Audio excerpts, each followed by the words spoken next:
বকা দেওয়ার পরে কি হয়েছে? সে আপনাকে কিছুই করতে পারলো না। হাসরের মাঠে উঠছে। কোথায় উঠছে? হাসরের মাঠে গেল। যাওয়ার পরে আপনার ওই যে দুনিয়াতে বদলা দিতে পারলো না, আল্লাহকে বললো আল্লাহ আপনার অনেক সওয়াব, পাহাড় পাহাড় পরিমাণ সওয়াব নিয়ে আপনি উঠছেন। উঠার পরে ওই ব্যক্তি আপনার পাশে গিয়ে দাঁড়াবে। এবার আল্লাহরে বলবো আল্লাহ এই লোকটা দুনিয়াতে বিনা কারণে আমার একটা বকা দিছে অথবা একটা ঝাড়ি দিছে।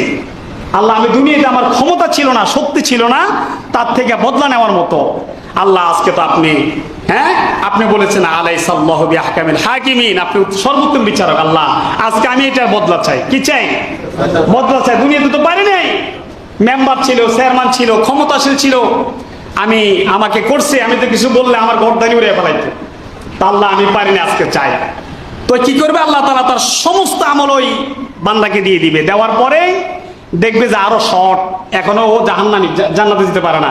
এবার ওই যে ওই বান্দার সমস্ত গুনাহ ওই ঝাড়িওয়ালার গাড়ের মধ্যে দিয়ে দিবে। বলবে বান্দা হয়েছে? বলতে আল্লাহ হয়েছে। এবার সে জান্নাতে যাবে, ওই আপনি বাহাদুর জাহান্নামে চলে যাবে। এই জন্য কাউকে কথা বলতে সাবধান, খুব সতর্ক থাকবেন, জুলুম থেকে বাঁচবেন। ভাই কি থেকে বাঁচবেন বলেন তো?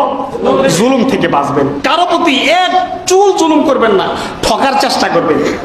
একটু মেজাজ নিয়ন্ত্রণ করবেন। আপনার কোনো কথা, আপনার কোনো আচরণ, আপনার কোনো বিচার, আপনার কোনো